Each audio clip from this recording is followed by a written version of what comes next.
Our speaker tonight is Dahm, and she is from Pathways Wellness, and she has been working with autism patients for some time now. As we know, autism is not in and of itself a qualifying condition in the state of Colorado, but many of our autism patients have comorbid conditions that are qualifying conditions, such as failure to thrive, they're called the chicken nuggets kids for a reason, headaches, abdominal pain, muscle issues, seizures, a lot with seizure disorders as well. And she's going to talk about how she incorporates cannabis into those treatment plans. And I will find something beautiful to put behind her. No worries. Hi, thank you for coming tonight. I'm excited to talk with you guys about this. Autism is really personal for me because my son is affected. And so he's 10 now and he's in managed recovery, which is amazing, but when he was 7.5, he was still very clinically, medically sick. And one of the things that we reached for being here in Colorado was cannabis. And it was so interesting because I was so excited. I've been born and raised in Boulder County and literally went to high school up in Nederland, which if you guys know anything about Nederland, like half my teachers were high and it was not a big deal for us. Like, cannabis was awesome, we were always in support of it. But my son, when we administered it for him, he was not only a non-responder, he had an adverse reaction to it. And I was shocked by that because to me, cannabis and what I know about the endocannabinoid system and then all the different cannabinoids that we can access, not to mention terpenes, I thought for sure he was just gonna have such a remarkable healing event from utilizing it that like autism was going to be in our peripheral. I was so convinced of this. But as all things are, he was a teacher. He came to me to teach me a lesson about cannabis and autism. And what a lot of people don't realize is that because autism is so medically complex and because it can be triggered by so many multifaceted causation, that we also have to approach the use of cannabis in a multifaceted way when dealing with these pediatric patients. So I want to talk to you about some of these comorbid conditions that we're seeing in patients with autism, because of course this is not a qualifying condition here in Colorado. However, I guarantee you that any patient that comes into your practice that has this diagnostic criteria is going to already have these comorbid conditions that probably will qualify them. Probably 10 to 15% won't, but that's maybe just because you haven't found it yet. Because these kids are so medically ill that it's really beyond the point of us looking at this condition as like a psychological thing. This is now a biomedical, biochemical, environmental assault on a child. So this is how we can sort of attack the autism crisis with cannabis. What we are seeing in these kids across the board is intractable idiopathic pain. They call it idiopathic, but really there's always a cause, right? We know this. Idiopathic simply is that we just haven't found it yet. The reality of it is that these kids, if you were to check their inflammatory markers, they are always consistently high inflammation. Their brain is literally on fire inside their body. It is oftentimes they suffer from encephalitis. They have, and that's obviously not just neurological as well. Their gut is also very inflamed. They have colitis, they have Crohn's. You'll come across many diagnostic criteria for them. Enterocolitis is a big deal that you'll see across their diagnostic sheets. A lot of them have very high candidiasis infections inside their gut. And if it's in their gut, it's in their brain. And so what we're looking for is kids that meet the criteria. Are they having stomach pain? Are they having pain with their bowel movements? Are they having issues with that? Do we have a high inflammatory response? Because if we do, then we know that we can utilize cannabis to help with that. So that's one thing that we're looking for. A lot of our kids have feeding issues. I think that there's two main triggers for this that I've seen across the data that I've tracked. I have data on over 1,000 pediatric ASD patients, and almost all of them meet the criteria for either having oral motor sensory, which prevents them from being able to eat specific textures or specific flavors. And then the other issue that kids avoid food is because it hurts. It instantly hurts within about 5 minutes. They'll eat a specific food and their gut is already inflamed, their stomach is not feeling well as it is, and then they put this food in and it's an instant reaction. And our kids with autism, a lot of them, about 60% I think, are preverbal. And so that means that they have no verbal communication whatsoever. So they don't always have the means to tell us that it hurts, but when they're avoiding certain foods, that's a very good indication. And oftentimes what we'll see is that these children will eat the brat diet. They'll eat the bananas, they'll eat the rice, they'll eat the apples, they'll eat like the potatoes, and they do the white diet. So they're eating white foods, chicken nuggets, mashed potatoes, rice, fruits that, like bananas, are light texture, light color. It has nothing to do with the color. What it is that those things do not hurt their stomach as much when they eat them. They're mild. This is why we prescribe them when children have chronic diarrhea, because we're trying to calm down the inflammation in their stomach at the time. This becomes a permanent adjustment that these kids will make, trying to avoid that pain. So when we see selective eating, if we know that it's not a sensory issue, almost always we can tell that it's a pain issue. It's an inflammatory issue.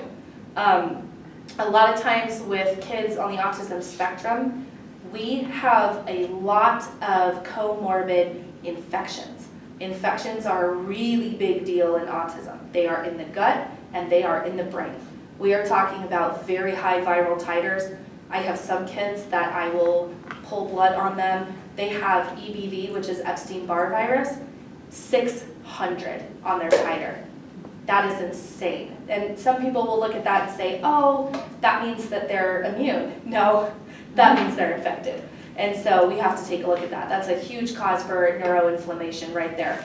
Then we have many other viruses as well that we deal with, things like CMV, HHV6, which is detrimental neurologically and very inflammatory. We have HSV1 and 2, and we deal a lot, actually we're starting to find parvovirus in our children, very high titers. So for whatever reason, and there's many speculation about that, that is the situation that we're facing. Then we go over to the microbial side and we've got strep, rampant strep infections in the gut and in the brain. This is a neurological condition you guys may or may not have heard of, PANDAS. Horrible acronym, but it's absolutely accurate. Pediatric autoimmune neuropsychiatric disorder caused by strep. That's what that means, PANDAS. And so that's very serious when we see that in the stool or in the blood markers. We also have staph, and we have Clostridium, and we have all of these infections that if we do stool samples with these kids, we can see those infections in their stool, and oftentimes they do come back in very high markers. And then again, that candidiasis. So when you have medically complex kids like this and they have these underlying issues with infections and inflammation and they have pain, that's just talking about the typical experience for about 90% of the kids on the spectrum. 90% of kids on the spectrum are going to have one or more of those things. We are not even talking about seizures. Seizures is a whole other ballgame. These kids with seizures often will also come in with infections in their gut. They will also have high viral titers, and more often than not, if we pull a tox panel on them, we're going to find very high chemical and toxic metal exposures. And so this is something that does need to be addressed in the patient, but here's the thing.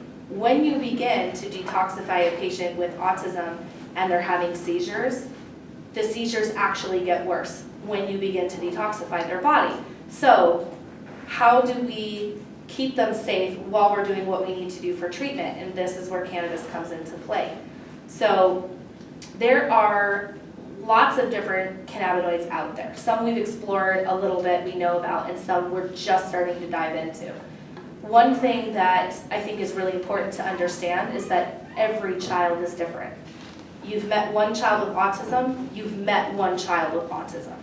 So what you want to do if you're going to be helping these kids that are coming in with these comorbid conditions and you know that they're on the spectrum, expect the unexpected, because that's what you're going to get.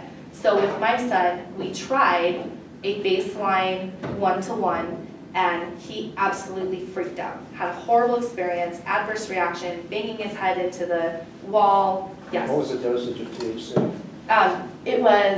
We had a product that was made for us. It was 300 milligram but it was a 1-to-1 with THC CBD. Right. And this was just standard Delta 9. Right, So we didn't dive into any of the other cannabinoids, but right, but what was the dosage on that THC? oh, we gave him 25. Milligrams? Yes. No wonder you say that. Well, but to be fair, here's the thing that you have to understand. There's children out there on the spectrum that are getting up to 100 milligrams a day. Yeah, but something you have to work your way up. Well, titration is very important. And also, this was 4 years ago before we really had a concept of like less is more. So I'm glad you brought that up, because here's the lesson that we learned the hard way, and not just with my son, and I'll dive more into why he didn't do well with cannabis in general. But less is more with our sensitive kids, our special needs kids. Their receptors are not the same as anybody else's receptors. They really aren't. The reason for that is because of all these other comorbid conditions. You have infections, and you have toxins, and you have inflammatory conditions. Every single one of those things has the potential to cause what's called a channelopathy. A channelopathy is something that breaks down the body's ability to transport and excrete effectively. Those channelopathies also affect our endocannabinoid system.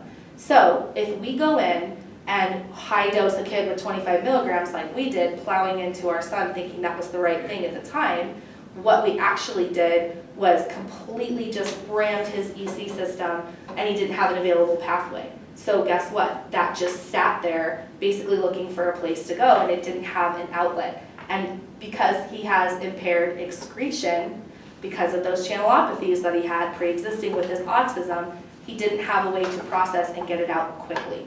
So he really, really suffered for that. And I think it's important that practitioners understand that titration is going to be your best friend, and starting very, very low is important, like you mentioned, because these kids are different.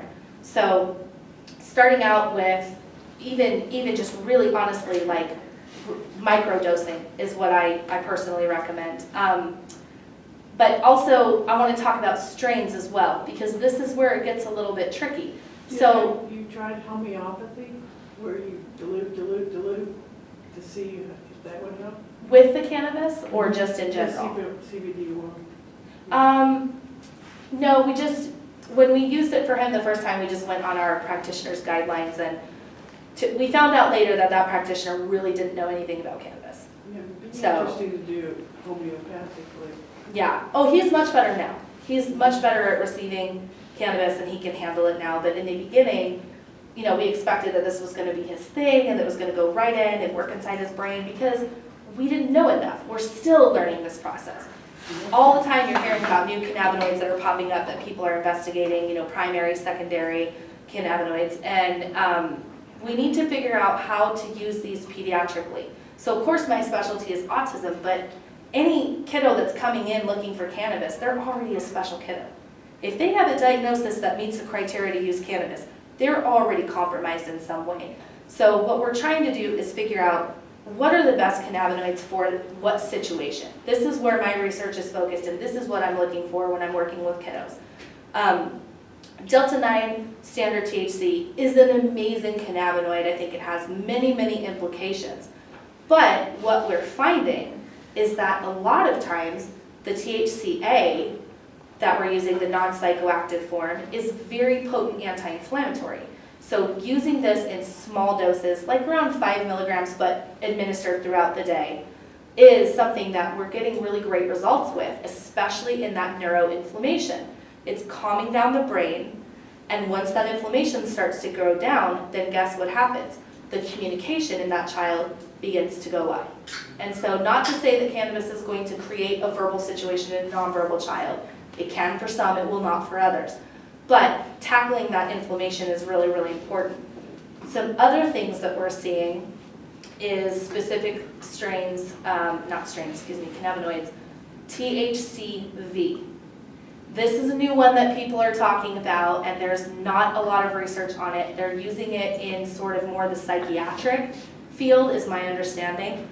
We are using it specifically to target neurological infections. We're using it as an antimicrobial to go in and handle kids that have that strep in their brain, that have high viral titers.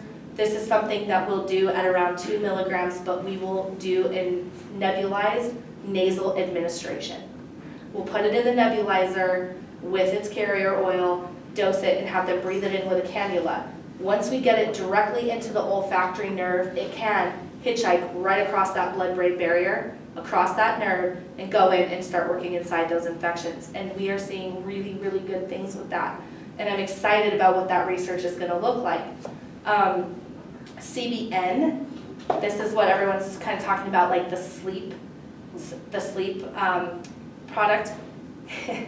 It doesn't work that way in kids with autism, let me tell you. We've tried it, it can for some. For others, it can actually do the opposite. It's like our kids that get Ritalin, and it's supposed to slow them down, but it actually makes them more hyperactive. CBN can have that effect in our children on the spectrum. So you want to be careful with that and really start low and slow with it, because if you're trying to help them get sleep, which every child needs, whether they're on the spectrum or whether they just have another condition that qualifies them, if they're having sleep issues, it can be good for them, but we don't know which way it's going to go. So that's been really tricky, trying to figure out what system, what pathway is it triggering that it's keeping them up all night versus helping them sleep. So that's been an interesting experiment. CBD is not, in my opinion, proper use for autism. It is not something, I know that's contradictory to what we've been told, however, CBD activates the wrong receptor. We're working inside the 1 and the 2, and really, when we're trying to activate healing, true systemic healing, especially in the autoimmune system, that the 2 receptor is much better for that, because we're working and communicating directly to the microglia. That is something inside the gut and in the brain that helps control our immune system. And CBD does not help with that I have seen in practice with these kids. Actually, CBD can aggravate their symptoms and make them worse, which very much surprised me. So I'm not a fan of that, and I'm hearing from many other clinical practitioners. A friend of mine is Dr. Christian Bogner, and he's really active in cannabis as well, especially with children on the autism spectrum. And he presented the same data that I did the year before at Autism 1, saying that CBD is not working for these kids. So we're really recommending whole plant for that reason. It's an interesting dynamic, because their system, their endocannabinoid system, if you compared it to a pediatric child with some kind of either medical or autistic diagnosis, and then compared it to a neurotypical adult, it's literally like the opposite. Everything that you would do for an adult, that high dosing, you would not do for these kids by any means. They would really need much less dosing. Strains that you would expect that would work best in this adult, like specifically for anxiety or sleep or pain issues, inflammatory issues, they don't work as well for these kids. And we're trying to figure out the reasons why, and collecting more data is really important. But when you're looking for, yes? I didn't mean to interrupt, but do you think kids are different from adults? Because I've got a 33-year-old, and we started using CBD with him as just a small dose, and he says his great fear is gone. Yes, I think they are very different from adults, and I think it's because those pathways are still developing. Neurologically, their brain is not fully developed at that point. Also, structurally, it's not developed at that point, and also the exposures. Is the 33-year-old, is he on the spectrum? Oh, yeah. Okay. Well, and the reason I ask that, and that's a great question, because the kids that are now adults with autism, the population that we're seeing 21 and over that have autism has a very different type of autism than what these children have today. They don't look anything the same. Whoa. Yeah, it's really, really remarkable. So we have these children that, how do I explain this? The triggers are not the same. The behaviors are not the same. When we pull labs on these kids, we see totally different things. So I think that the autism that you know is not the autism that I know in my 10-year-old child. I truly believe that. The underlying causation is changing as well. So it depends on what your view of autism is, but my son had a very, very clear regression at 2 years old, literally overnight. Right, mine did not have that. And okay, so Thank you for bringing that up, because that's a really important point, and this is why we need to get into individualized medicine with cannabis, because your son thrives on CBD, and that would throw my son into an absolute tailspin. Even if I was dosing the right way, even if I was find the cleanest product out there for CBD, he wouldn't be able to handle it. And why I know this is because now we're starting to develop this information about these genetic mutations. This is, I don't know how much you want me to dive into this, but Well, I've got Dr. Bonner's slides if you want me to throw some of those up too. sure, Is it like the MTHFR mutation, similar? that's one of them, That's what I figured. and that's an important one. Yeah. But here's what's interesting. So, does anybody deal in genetics in their practice, or have you guys been hearing about MTHFR and the methylation issues? I've heard about it. Awesome. This is my, now I can geek out with you, because this is I my, have it. you do, okay. Homozygous, the double? The double copy, homozygous, right. Okay, and do you have 1298, or do you have the C6? 677. Got it, okay. So, methylation, MTHFR, is an epigenetic change that probably 40 years ago, some subset of the population had it, and they probably had one copy. And at one copy, it doesn't tend to do a lot of damage or have a lot of issues that the body can't compensate for. When we get into a situation with double copy, this is where people really struggle with it. Do you find in your personal experience that you have trouble detoxifying your body and that you have to be very careful about what you I just expose? accumulate heavy metals. Yes, exactly. It's bioaccumulation is a huge And I'm from issue. Jersey, That's what so. all autistic parents will say when they have a hair tested, it's just chock full of, they can't Correct. get rid of the heavy metals. Right. So this is why we have to be careful with what we're doing with our patients, because MTHFR is important. But here's another mutation that some of you may not have heard of, and it's COMT, the COMT mutation.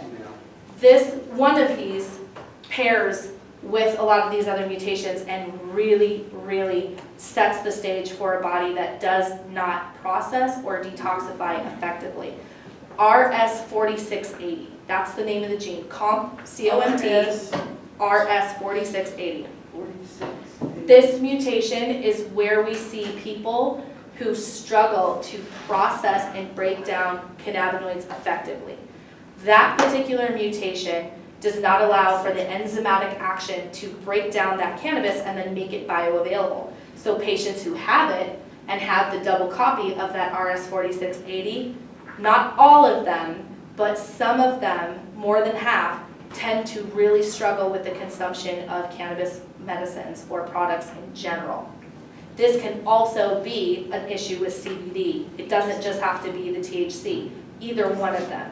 I think they're gonna have an Yes. issue with psych meds too, right? MTHFR. I think you're absolutely right. Don't And do that's any- their psych meds. Yes, And that's any kind of titration, like a patch or rectally, or it doesn't matter what kind of titration? correct, and that's an excellent question. So whether we're doing nebulization, whether we're doing oral dosing, whether we're doing topical dosing, we are seeing these patients that are struggling with it. And here's where I think the correction needs to be made. I don't think that this is a strain issue. I don't think it's a cannabinoid issue. I think it's a toxin issue. So if you don't mind, I'm going to dive into something very, very personal and important for me while talking about cannabis use for pediatrics. This should really just be baseline information for everybody, but especially in our population of kids that are sensitive or compromised, or whatever words you want to use, the kids that don't handle toxins well, the kids that are sensitive. We have a lot of extraction techniques in the community that are making them sick. Okay? Ethanols, hexanes, butanes. You cannot extract your products that way and expect the body to be able to process those, because guess what? Patients that have impaired detoxification and impaired ability to excrete, trace amounts, even if that's non-detected or trace amounts, will stack up in their body and it will make them sick quickly. Did you say ethanol extraction? Absolutely. Oh. I would never recommend an ethanol product in my practice, because kids and patients that have issues with another mutation, CBS and SOD, can't process aldehydes. So you can't give them anything alcohol-based at all. And even if it's burned off in the process, it's not. So we have to be careful about these things. Yes? Rosin. So the mutation Great is question. CDS or C? CBS, just like the broadcasting And station. SOD. SOD, yes, The correct. aldehyde. Right. So what we have to do is work really diligently when we're sourcing our products for our kids or for our patients, because we may be unknowingly giving them something while trying to help them that's actually blocking their ability to utilize the cannabis effectively. So I'm not convinced that this is an issue with the cannabis itself. I'm convinced that this is an issue in the processing and the mechanisms that we're using, the extraction methods. Rosin press, you asked about that. Totally safe. One of the best ways that you can do it. Low pressure steam distillation, pressing the oil out of the plant, making a rosin or making it into some kind of, however you break that down, as long as you're not using extraction techniques, then it's safe. Because what we're trying to do is get to the raw whole plant. And it won't be raw once we heat and do the press, but you know you understand what I'm saying, that just not doing extractions. Yes. What about CO2? That's a great question. So CO2 sounds like that would just be a really safe, kind of non-issue, but actually it can be very dirty. So you have to be careful with CO2 extraction and what type of mechanism they're using for that. I learned all of this the hard way, you guys. I've had many, many patients. I've thrown lots of stuff at them, and we started to track what stuff was making them sick. And then parents would source their products, and what we found across the board is that the kids that were using the products that were the cleanest, that they were making at home, they were growing their own plants, and then they were just like doing oil, where they would soak them in the oil and just let it sit. They'd make their own medicine that way. Or some people were taking the leaf and they were juicing it, just raw juicing it, having amazing benefits from that versus the products that had been extracted, right? So, that's really my new mission is not so much working in clinical practice with the patients as much as it is finding the clean, really, really safe products and then educating practitioners and parents on where to find them, what dosing to use, and what type of cannabinoids work best with what kids. Because I still believe 100% that cannabis has the ability to bring our children back to us. I know it does. I know the body can take it and make it bioavailable and use it where it needs it and excrete it where it doesn't. But when we are mixing all these other factors in with the products, we're setting the stage for something that maybe it won't be the next day after using it. Maybe it will be 3 weeks after using it or 3 months. But eventually, what we're putting into our body is going to catch up with us, whether it's us or our children. And it's going to have a negative reaction because we can only process so much. Yeah, that's like with the frankincense oil, they're all slathering it all over themselves for cancer. But I'm saying stop. Right. Look at how how that has to be processed. That is not what you want to be doing. Correct. Every single thing that we put in or on our body requires our body to then process it. And if we do not have an open pathway, an available way to excrete and remove whatever's left over, even something that's meant to benefit us becomes a toxin. If you take too much B12 throughout your day, even though that's a water-soluble vitamin, if your body doesn't have a pathway to even break it down for excretion, you can't pee it out. It's going to stack up, it's going to make you sick. This is the same thing with any cannabis product. And even a clean, raw, organically grown cannabis, if you're dosing too high, like we talked about, and you can't process that, has the potential to go wrong in the body. Do you Yes. think when you overwhelm the endocannabinoid system, could it possibly be related to too much serotonin being produced? Absolutely. Is Absolutely. it serotonin and other neurotransmitters, or is Yeah, it I mean, basically a dopamine, serotonin? norepinephrine, we've got GABA. I'm wondering why There's they take no serotonin. studies on Why would you that. think serotonin? That's what Because I'm- it makes people vomit if they take too much, like ecstasy. But here's the thing, we just don't know. There's no study. So I actually, in 2014, when the Department of Public Health first came out with their marijuana research program, that's what I put into study, was individual cannabinoids and urinary excreted neurotransmitters because I wanted to see what was triggering what. Right. And I got turned down, but I also could not find any data when I was looking for what was out there. We know that cannabis is a GABAergic pathway agonist, but we don't know what else. Did you say GABA? GABAergic pathway. Yeah, okay. It works on the GABA pathway, and that's how it affects dopamine and serotonin, epinephrine, norepinephrine, Okay. phenylalanine. But we don't, I don't think that it's producing excessive serotonin. I mean, that's ayahuasca, we know. It was just a produces guess excessive serotonin. because. No, and also, yeah. You think it's a think GABA that's a thing? stretch. I know it's GABAergic pathway. No, I mean, I totally get what you're saying. I respect that. I think the standard rules don't apply with our kids on the spectrum because those pathways are already dysfunctional. Yeah, right. So we don't know enough to say. At the same point in time, I've talked with both Dr. Bogner. So if you missed Marijuana for Medical Professionals 2016, the video's up on learngreenflower.com. And Christian Bogner, who she's talking about, I was hoping to get the video up, but we seem to have a busted cable that's not allowing this to quite work. I mean, he gave a great presentation on cannabis and autism and the horrors of Cheerios. Yes. It was about glyphosate and how Roundup, the toxin, the pesticide is spliced into oats, corn, wheat, rice, Prenatal soybeans. vitamins, it's even like showed prenatal vitamins and highlighted it on there. Yeah. Exactly. So it's So is glyphosate. that a reason why autism, we don't talk about it? It's in the last 30 years. Well, one of his research Because partners. these kids, they're not excreting it, and. Well, so hold they're on. not excreting it. Glyphosate itself was glyphosate, the toxic load that the mother has of glyphosate, plus the high MSG content, because MSG is used as a preservative in vaccines. It's not allowed anymore in baby food. It was until the 50s when the American Medical Association had it removed from baby foods because it was causing brain lesions in children. But glyphosate, the toxic load from the glyphosate plus the MSG was what was causing the gene mutations, is what he had found in a lot of these autism kids.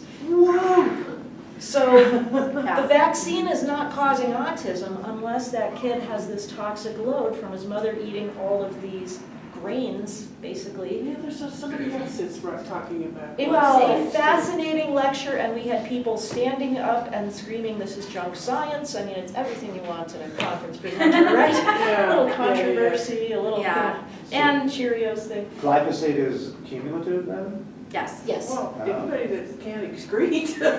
Yes, exactly. What's And- all the parts per million in this graph that he put out that showed testing on different breakfast cereals? It's absolutely astounding. And Cheerios being the biggest, yeah. yeah. And never mind the adjuvants they use for the Oh. antigens to go across your blood-brain barrier. Well, But we that's- won't talk about that either. Yeah. Well, And nothing about the screaming that goes on for days afterwards. All right, Yeah. I got to sign up. Hang on just a minute. Have you worked with this at all? L. Reuteri, it's my best buddy. I love Reuteri. Okay. I read an Economist article about this a couple years back and started recommending it to all of my autism spectrum kids. So this is the Nature's Way Reuteri, which is a powder, so it's easy to dose, and my cable. We've got a broken thing in the cable somewhere. Anyway, that one is Reuteri, rhamnosus, and laudanum. Rhamnosus and laudanum are known to help with childhood depression, and Reuteri is the one specifically tested in mice that had been given digestive enzymes from autism kids, and it made the mice, like, go have lunch with the other mice. The way that the study Is the best way to put it. Yeah, the way that the study presents it is that L. reuteri was the strain that reversed the autism in the mice. It's very important. The only source that we can find for it is human breast milk. Human breast milk is the only biochemical agent that creates L. reuteri strain. That's where the babies get it. So but here's the caveat. If the mother didn't get it from her mother, if it's been missing for generations, it doesn't get passed down. And then, so if the mother doesn't have it, she doesn't have it to give to the baby. So it's very, very important strain of probiotic, absolutely. Oh, Yeah, but what about all the mothers, like my mother, those ages, they didn't breastfeed. Yeah. Yeah. And that would be the start of the mother not receiving it through the milk and not being able to pass to the baby. absolutely.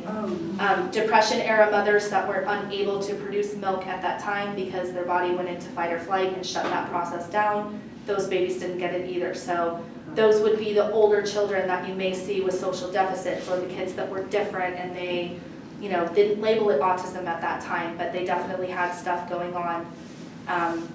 Everything that Muffy is saying is absolutely true.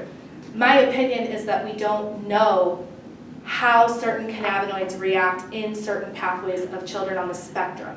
So I can't say that it will or will not increase serotonin or dopamine or GABA or norepinephrine. I don't know. But we have children who are so dysregulated. They're either over-methylators and they dump dopamine like crazy, or we have under-methylators and they can't produce it to save their life. And I wouldn't be concerned about that. So let me clarify. Do we know that it can't do that? No, I don't have enough data to say. But I'm not worried about it, because all I see with our kids when they get clean-sourced cannabis-based products is usually a very positive result, and usually at the right dosing, especially starting low and slow to make sure that their body is primed for that. We have to prime the endocannabinoid system. It no longer recognizes these cannabinoids because we're not using them on a daily basis anymore. We're not sourcing them. Cannabinoids are in many other places besides cannabis. You can find them in certain plants and herbs and oils and foods, but we're not getting any of that stuff anymore. That natural culture is gone. So our next best bet is to source cannabis, and because we have access to it here, we prime that system, prime the pump, if you will, and then we can start to kind of repair the disconnects that are happening in the endocannabinoid system. Then we can communicate to the microglia, we can boost the immune system, tamp down the inflammation. We can get those pathways moving again. We touched on genetics a little bit, and here's the thing. Those epigenetic mutations, that's what it means, epigenetic. They are fluid and they are changeable. They can be reversed. Give the body the right circumstance and it can heal anything. So if we avoid toxins as best we can, if we use clean, safe medicine and source it correctly, then we're not uptaking those extra toxins, so we can give it the right boost to the EC system, get that functioning. If we use the right supplementation for what we know about our genetics, like that you've got MTHFR, so you are now a methylcobalamin, you're not a hydroxycobalamin person. That's just B12. But someone gave me hydroxy recently. And did you not do well on that? I haven't noticed. What would I notice? Inflammation? Yeah, you might feel a little bit of anxiety, or maybe just a little more edgy. Yeah, itchy, kind of like nervous. Yes, that would be Okay, because it's the so- incorrect form. So don't take the hydroxy.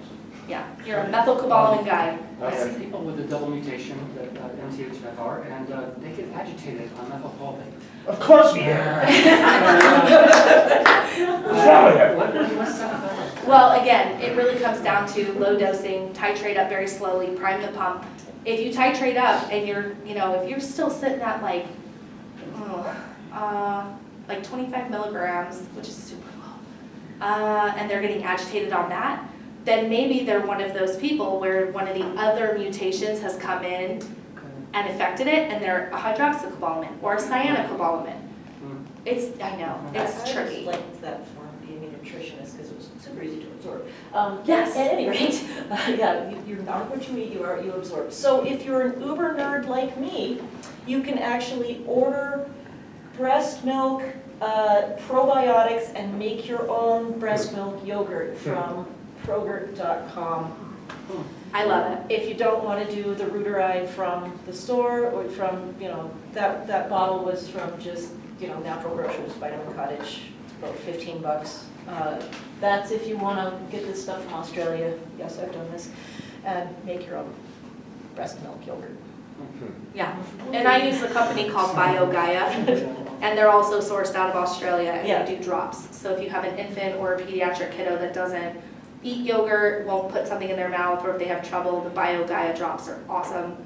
But yeah, I guess I'll open it up to questions. I didn't talk to you about timing, so I don't know how much time. No, you're fine, and like I said, you've got plenty of time, we have time for questions, and then I have one other.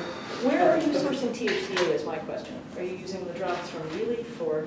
Oh, so I should clarify, all the products that I'm now recommending I get from a company called Canna. Yeah, the owner of that company is Dustin Mahon, and he started that company because he is a patient. He had a situation where he was in middle school, and basically overnight, something happened inside his brain, and then he lived, I think it was 7 years. Every single minute of every single day for 7 years, he had a migraine, and they could not shut it off. And he's been to several doctors across several states. They tried everything. Finally, when he was of age, he started diving into cannabis, and for the first time in his life, he got relief. And now he owns a company, and he does, from my research, the cleanest extraction methods I've seen. I don't work for him. I don't make money when he sells products. I just really like what he has to offer. They're clean. He gets it as someone who's been a patient and a user, so he's not in it to make money. For him, this is a passion. He has a really, really great support staff that understands kids on the spectrum, as well as other health conditions that people are dealing with, and I think that's important. So I do like his stuff the best. It's called Canna. Canna. Yeah, Better Concentrates is another name of his products, but Canna Yes. and Better Concentrates. Now, Dustin, with a straight face, stood with Don Cooper, who's on the Cannabis Clinicians Colorado board as our head of research, because he's the PhD who published on the IRB and things like that. Dr. Cooper has worked mostly with animals. His first time working with people was at RU Impaired Day, and he found it a very interesting experience. He acted a little shell-shocked the whole time, plus an uncontrolled population like that. And Dustin, of course, came up to him and said, well, I was taking 12,000 to 15,000 milligrams a day, to which I'm going, and Don is like, that sounds like a lot.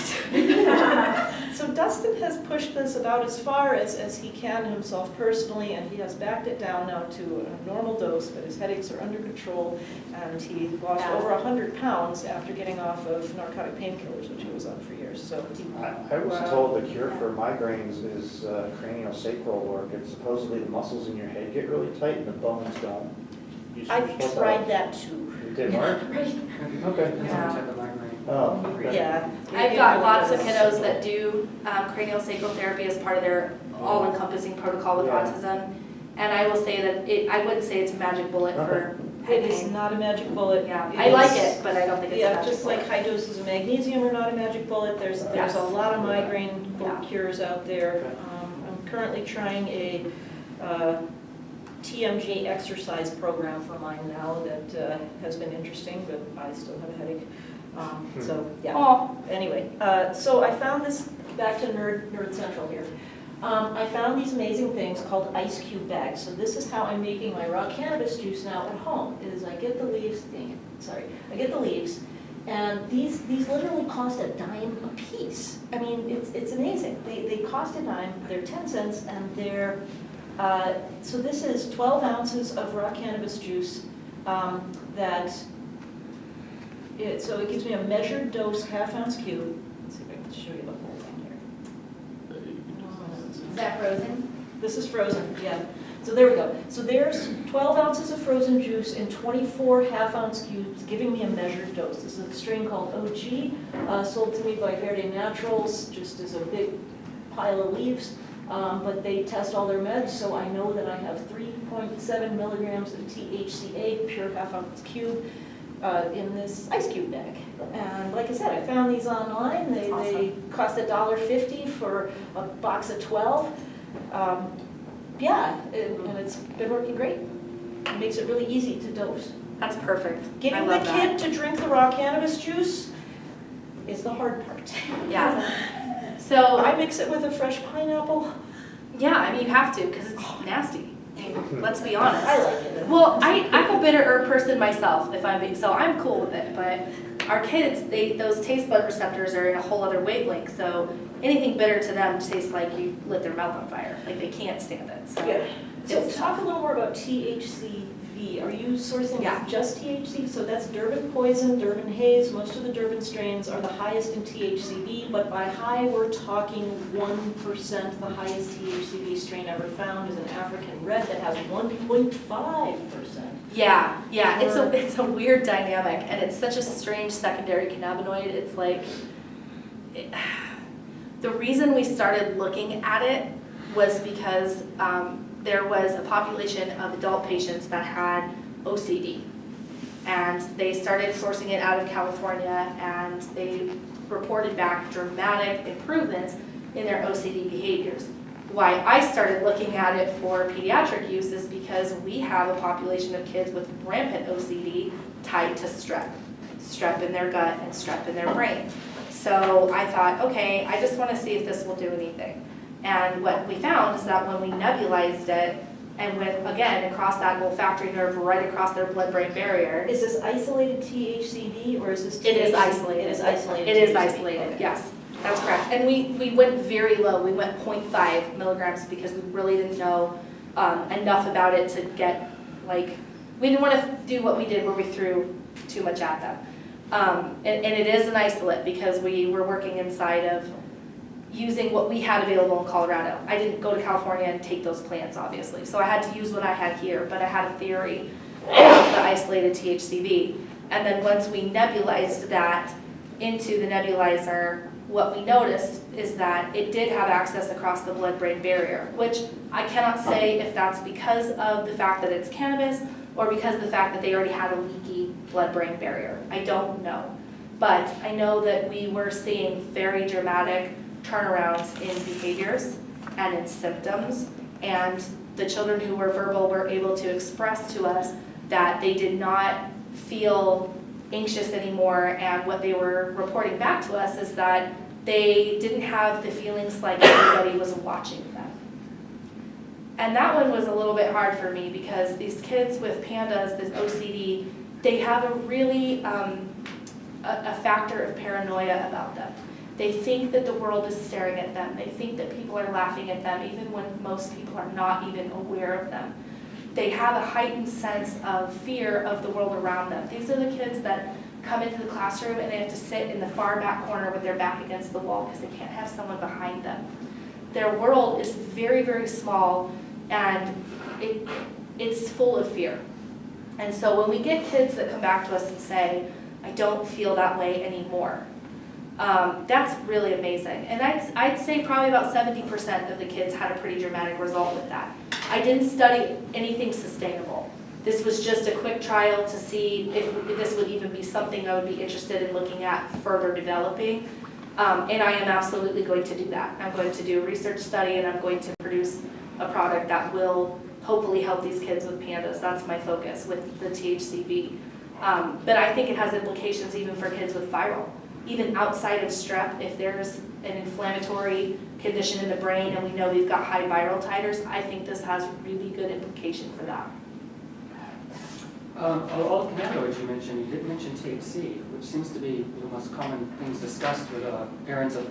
Oh no, I think, yeah, no, it's definitely a great tool. I recommend it for sure.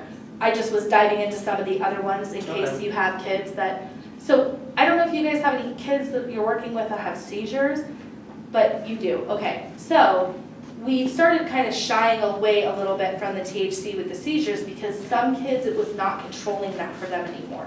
So we started exploring other cannabinoids to see if we could find something that would give us some better control with that. And I think what we're seeing is that the THCA actually happens to be really, really good for that. But THC is super valuable to me. If I have a kiddo that's coming in and I don't know all of their circumstances, I don't know exactly what I'm dealing with yet, if we don't have genetics or labs, or if we just know that they're in a crisis point with seizures, then THC is going to be my first line of defense. And I won't tinker with the other cannabinoids until I really have more data on what I'm working with. I think that it's really important. We'll do that in many different administrations. My favorite is topical, because we have a lot of kids that refuse oral dosing. We have a lot of kids that will not do a nebulizer. Really, the kids that are more high functioning and are verbal are the ones that will tolerate the nebulizer. But a lot of our severely affected children with autism, they won't tolerate anything. It's very hard to get close enough to them to even administer. So topical is my favorite for that. We will do a roll-on oil, and I'll use the bottom of the feet. Why I do this is because the pores on the feet are the largest in the body. It's a two-way valve. It's an intake and an output for excretion. It's called the eccrine system, the eccrine pathway. So much like the colon, but a little bit slower, we can ECCRINE. We can administer topicals to the bottom of the feet, and it won't get there into the system as quickly as it would through the colon, but if you can't get a kid to take an oral dose, good luck with a suppository. It's not going to happen. So the eccrine It does system. get into the system faster if you go to like the wrist or, I mean, that's how they're stopping seizures now with little roll arms. Perfect. Yeah, okay. I'm seeing the same thing. I'm hearing about it for behavioral control now. Yeah. Ross has a little roll on the wrist. The That's- yes. THCA gel we've used with autism kids on the wrist like that. Okay. Yeah, that contains an uptake agent to pull it into the bloodstream, although there's no pharmacokinetics on that at all. Oh, it just, yeah. Yeah, If but- there's anything that changes the permeability of the. But if we get a good result, we go with Yeah. it. So, Is what it is. I use a surfactant. That's my secret weapon. And that's not a trade secret. I don't have a patent on that, but I use a surfactant called Immucyst, and I mix it with my products. Whether you're doing nebulization, whether you're doing oral, or you're doing topical, it is designed to help that product. It's called Immucyst. IMUCIS. IMMU, I believe it's SIST, Immucyst. And it's designed to cross membranes so we can get the medicine where it needs to go. It is even clinically proven to cross the blood-brain barrier. So what we're doing is we're biohacking the system. You know how vaccines, one of the things that they use is polysorbate 80, and they do that on purpose to get the medicine, or whatever you want to call it, across the blood-brain barrier. We're doing that, but we're doing something that's not a known neurotoxin. So So Immucyst is amazing. Very, very clean. And really you just need like one drop.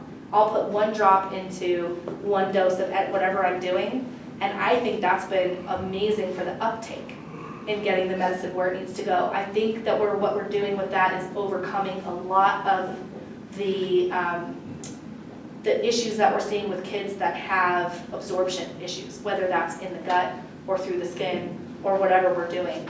So I think that's been very powerful. Jeffrey Black, University of Miami Miller School of Medicine, I was on the phone with him last week talking about cannabis and autism. He is at the point where he believes that the endocannabinoid system is the elusive gut-brain connection, that's what it is, because we have the CD2 receptors throughout the immune system of the gut, we've got the CD1 receptors in the brain, and you can trigger either from the other. Yes. So that's his theory right now. I couldn't possibly agree more with you on that. If we pull data on patients and we can see where their immune system at, they're always at an off kilter. And Dr. Wagner talked about that as well. Mm-hmm. And really it's like we're seeing an imbalance in their immune systems. We're either overactive or underactive. And yes. Do you know the role of either THC or cannabinoids or terpenes in homeostasis? Okay, yeah, let's dive into that. Do you mind? Go right ahead. Okay. He brought up a great question. Terpenes. I wasn't necessarily going to dive into this. Oh my gosh, she's getting excited. Mary's getting excited. Terpenes. Terpenes. Nerd. I was going to say nerd alert. Okay. But so we had a terpenes lecture last January with Dr. Stephen Bennett, and he had terpene isolates, and he had studies on terpene isolates that showed that terpene isolates, lavender, linalool, doesn't do anything by itself, really. They were giving people high doses to see if it would make them relax, to see if they could get aromatherapy to do what it supposedly does. Yeah. But So, really, in regards to homeostasis is my question. But Yeah. Yep. Well, if you don't mind, I want to quickly dive into my Absolutely. model on It's your terpenes. show. Well, no, it's all of our show. And I hope that whatever I'm sharing is valuable, but terpenes have a very specific role. One thing that I'll be totally honest with you, I was shocked when I started coming into the cannabis community. I was so excited because everyone was talking about terpenes, and I was like, yes, I love terpenes, and I was thrilled. And then all I kept hearing about was, yeah, that tastes like this, that smells like that. That was the conversation. It was about aroma and flavor. And I was like, no, you guys, you don't understand. Listen to me, you're missing the boat on terpenes. And then I started geeking out everywhere I went. And then people were like, oh, she's that girl. You ever seen that meme on Facebook where it's like tried to make polite conversation but then had a 2-hour lecture on terpenes? That would be me. But I was on a mission because terpenes are very misunderstood. They are absolutely critical to everything that we are doing at the cellular level. Yeah, I And don't let know me tell anything you about why. them, so if you want to start from the beginning, I would appreciate it. Okay, so terpenes. I follow something called the PSM model. You can look this up and it will blow your mind. Dr. David Stewart. He delved primarily into essential oils, but I read his book because I was a nerd and it was amazing. So, PSM, phenols. Phenols have a very important primary mechanism. They go in and they scrub the receptor sites clean. That is a huge critical process because when our receptor sites are blocked up, whether that's a toxicant or an adjuvant or even a beneficial biochemical product like vitamin C or vitamin D, and they're lodged in the receptor because we can't move them effectively, phenols come in and they scrub the receptor site clean. So that's step one. Guess what's a phenol, guys? Cannabis. Cannabis is a phenol. So, I know, I'm getting really excited. Go ahead. So, Carry on. then we go into the S. We follow up the P with the S. Sesquiterpenes. These are amazing. What do sesquiterpenes do? They come in and they sweep away all the garbage that the phenol just knocked off the receptor site so that it does not become a free-floating free radical. It doesn't set off an inflammatory response in the body called a cytokine storm. This is very important. So that's a sesquiterpene. Then you finish up the model with the M, the monoterpene. The monoterpene is almost as cool as the phenol, but it's kind of the superhero because what it gets to do is it rewrites the code at the cellular blueprint back to the original code of the DNA. It rewrites it back to the original code of the DNA. Only monoterpenes can do that. I know, right? So, girl, it's amazing. So this is where I come in. Like, don't ask me dosing. I suck at that. I just, I kind of intuitively check my patients. But science, when it comes to these things, this is where I really geek out. PSM, phenol, sesquiterpene, monoterpene. Terpenes have a reason beyond smelling good and tasting good.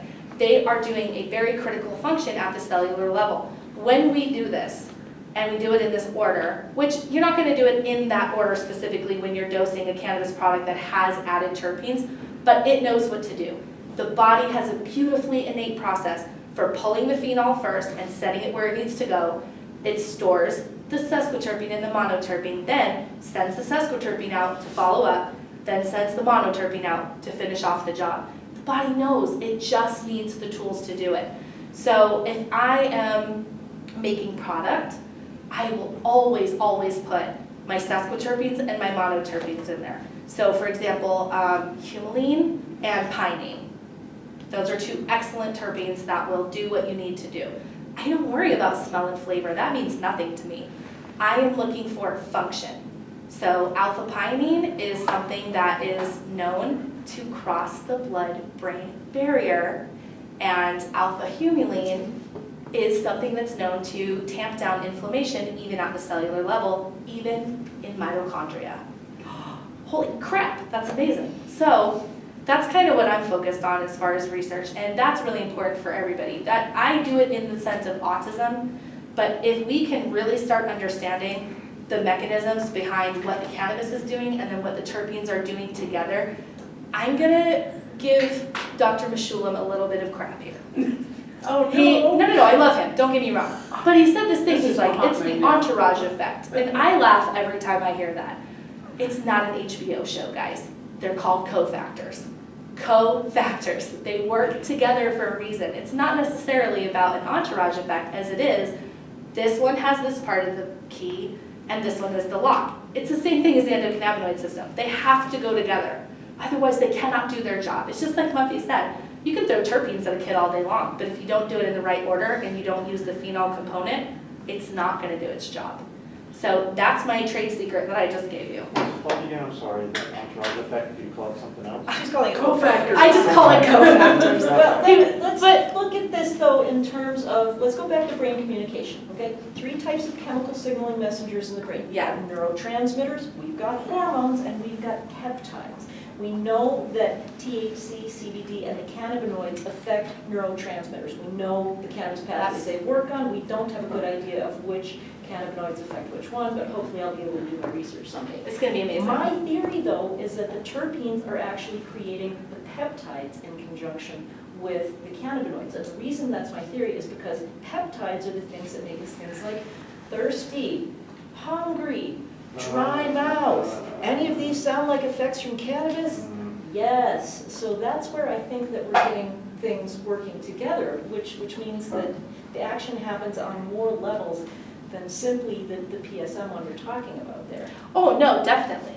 Definitely. I think that they have so much more significant roles, but I think that people, you know, if you're talking to someone at a dispensary, for example, and you're trying to understand what product is best for you, they may not have that information. They may not even understand really the mechanism of a terpene in general. So, you know, I think just giving people some basic understanding of the fact that this does this, this does this, and this does this, and they work together, I think it'll be quite a while before we really unfold. Yeah, plus it's so individual. As a person who's horribly allergic to pine trees and pinene, I always try to avoid things that smell like pine sol. That's it. I mean, she's absolutely right. And this is why there's multiple terpenes. There are multiple sesquiterpenes that we have access to and multiple monoterpenes. I don't use limonene in any of my stuff because primarily a lot of our kids on the spectrum are citrus sensitive. It activates something inside of their glutathione pathway and they don't tolerate it well. So again, that goes right into individuality. There is no one product and there is no one right process or extraction or cannabinoid or strain. Even within the person, it could be different conditions, right? Yep. Absolutely. Yeah, back to THCV again. We recommend the Durban Poison, Durban Haze, and strains that are high THCV for our migraine patients who do well on Imitrex. Because if you do well on a vasodilator, that seems to be the action that we're getting with the THCV is a vasodilation type of action.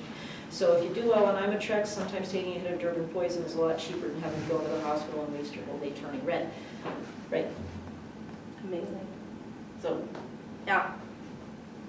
Any other questions for me? What's the difference between sesquiterpenes and monoterpenes? It's just the role and function.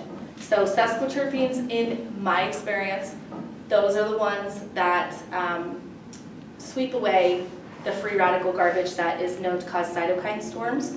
So help sweep away anything that's floating and can be inflammatory.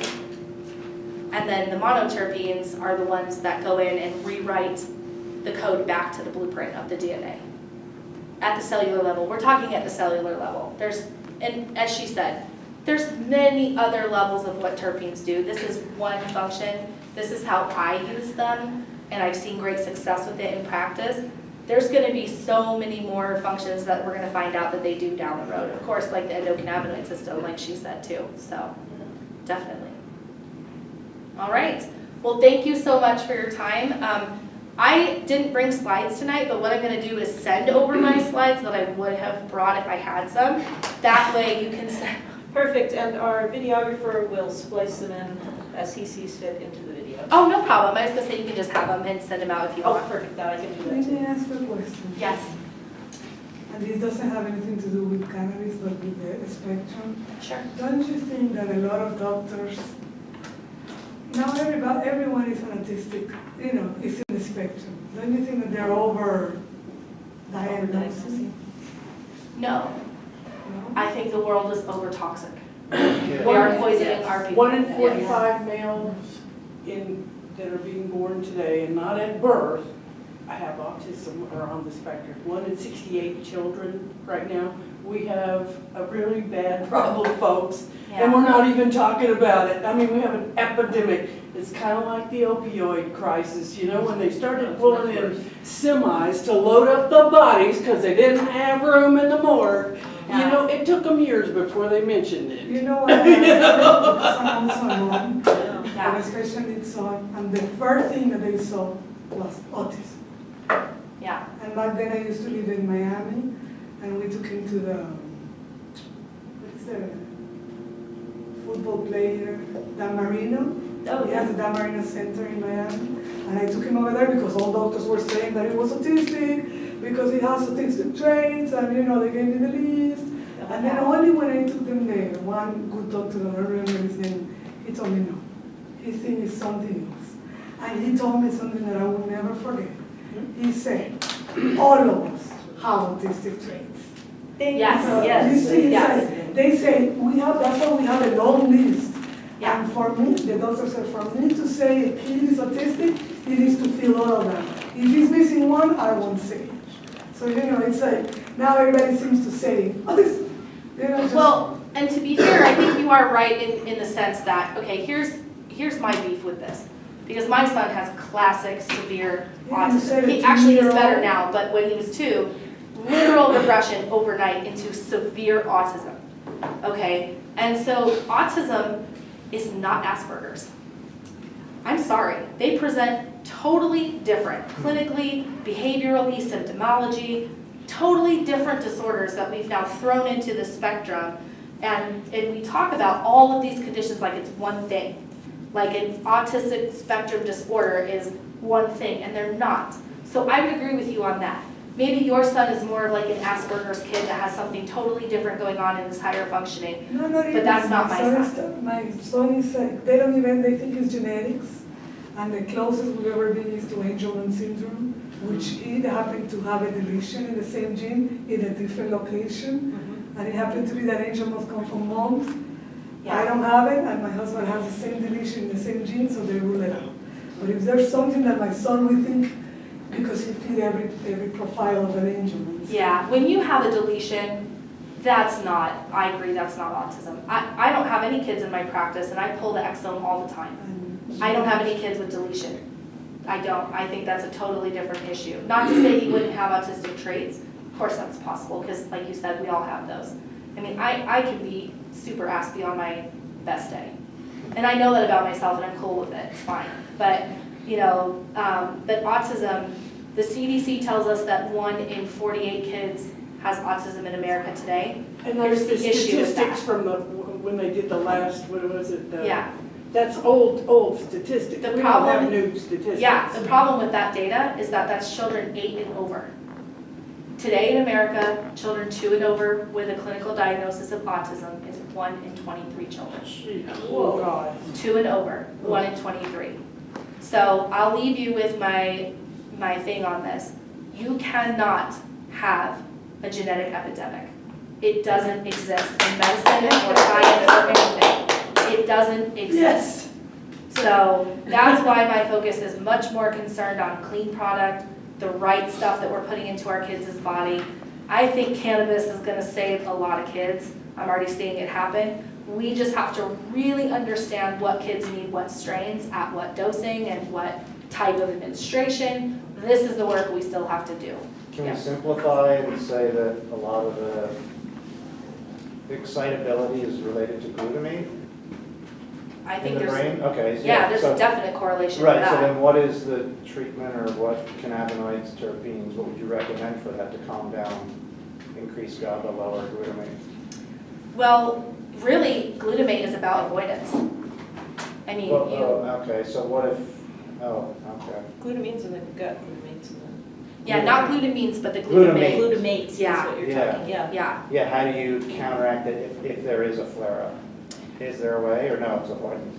no, I think avoidance is really what you should practice if you know that you have an issue with glutamates. I think we all have an issue with glutamates, but some people, like MTHFR homozygous, Yeah. are much more susceptible to that. So practicing avoidance is going to be your first I was step. talking about like autistic kids that were super excited, like Overstimulated. overstimulated. Is there a certain cannabis treatment that's, Well, I think that this is where the CBD comes in to pair with the THC, yeah. because the CB1 and the CB2, they have to work together. Right, so a whole plant, but is there a different ratio for different conditions? I can't say that I've tracked any data to say what that would be, what that Okay. ratio would be, All right. looking at glutamate specifically. Primarily because a lot of my kids that come in are already on the reed diet and they're not getting glutamate exposure. So that would be harder for me to track. What's the reed diet? The reed diet is a, Grain-free? it's much more than that. It's like nightshades free. Oh, yeah. Anything that has glutamate in it is like total avoidance because of the excitotoxic effects that it has, but then also the inflammatory effects it has, and because it ties into histamine and mast cell disorder. I mean, that's a whole other thing, but yeah, so. I was with somebody the other day who was harvesting their hemp because of the snow last night, and she had beautiful, beautiful strains, colas like this that were like 2 pounds and really bright red, tons of terpenes.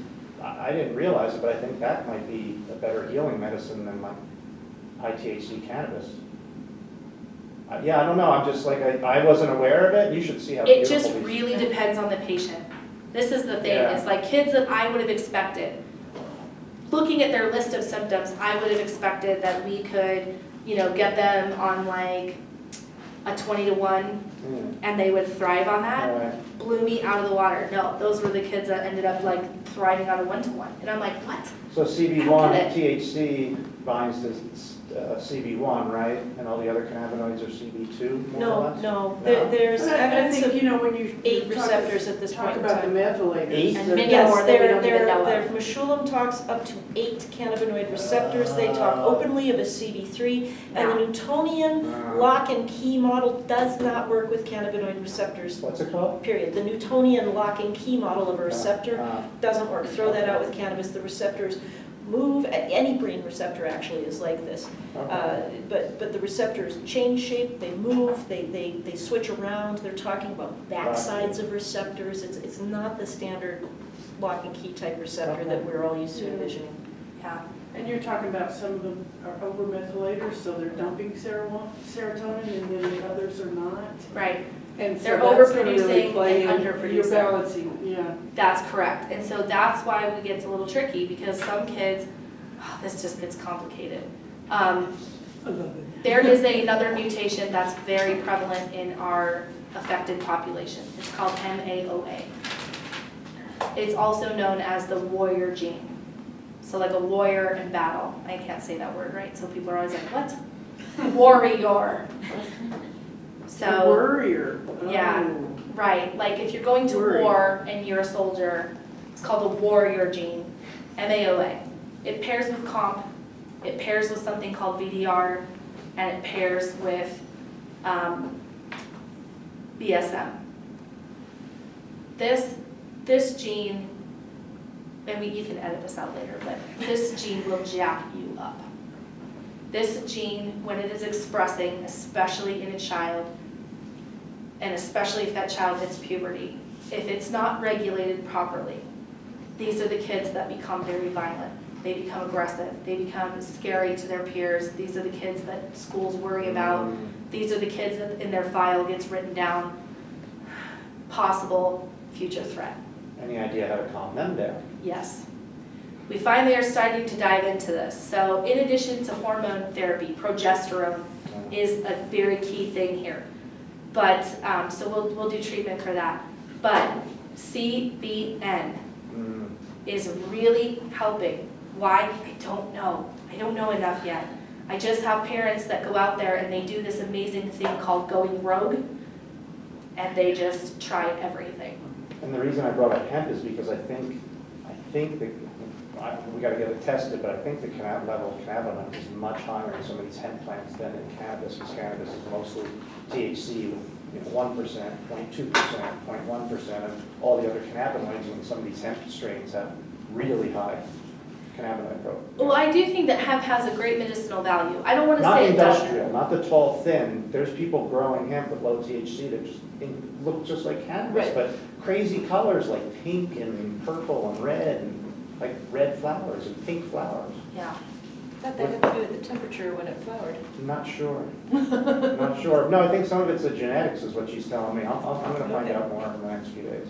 Well, I think that, hemp has a bigger picture than what we realize. I think it does. Yeah, that's my point.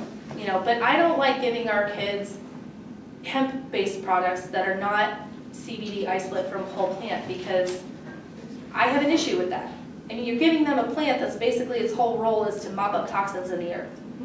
So, Oh, yeah. like, sure. you know, no matter how you grow it, Yeah. even if you're growing it in a clean site, it's whatever it's going to accumulate, whatever it needs to accumulate, that's its Yeah, job. but doesn't it mop it up and then break it down as well, or no, it's stored in there? Well, once you harvested it, and you know, you may be giving them something that has a stored byproduct. Okay. So, I mean, I have issue with that, Yeah. to be honest with you. Yeah, but wouldn't cannabis do that too? It's more about your dirt, right? I mean, it's Well, the it's same everything. plant. It's Yeah, they're both soil remediators, which means Yeah. they pull toxins out of the soil. So, Yeah, it's the same yes. plant. So we actually have someone talking, our next meeting is November 7th, and we have Natalie Riggins from the Department of Public Health, but we also have a hemp expert who's going to be talking about things like that and explaining to us how to find clean CBD products, because there's a lot of CBD Awesome. products out there that haven't been tested for other toxins and things like that. So, Yes. and he's going to talk about isolates and things like that as well. So that is coming up November 7th, and then December 5th is the Are You Impaired? Full results with Dr. Yay! All right, thanks, guys. Let's thank Tyler.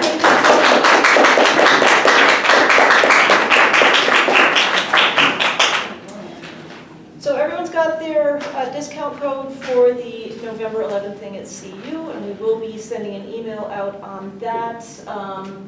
And if comments for the Department of Public Health, it's usually a very, everyone wants to come yell at the Department of Public Health. Myself included. Please email me your questions in advance for the Department of Public Health. That way we can be sure to get the ones that are most important to the group addressed and taken care of. Personally, I have a beef about the way that caregiver registration is right now. Caregiver registration has been switched to the MED, even though most caregivers have only one patient and it is a disabled family member. Why are they having to register with the Department of Revenue when they're never going to collect taxes? They're just transporting from a dispensary back home. So I got a beef with that one. So I'll be asking about that, but I know many of you have other issues with the wonderful new online medical marijuana registry as well. So email those to me, mjformds@gmail.com, and thank you very much for coming. As always, these will be in the video will be in the members only section of the website in about a week after Liz takes care of it. I can write my stuff. Thank you.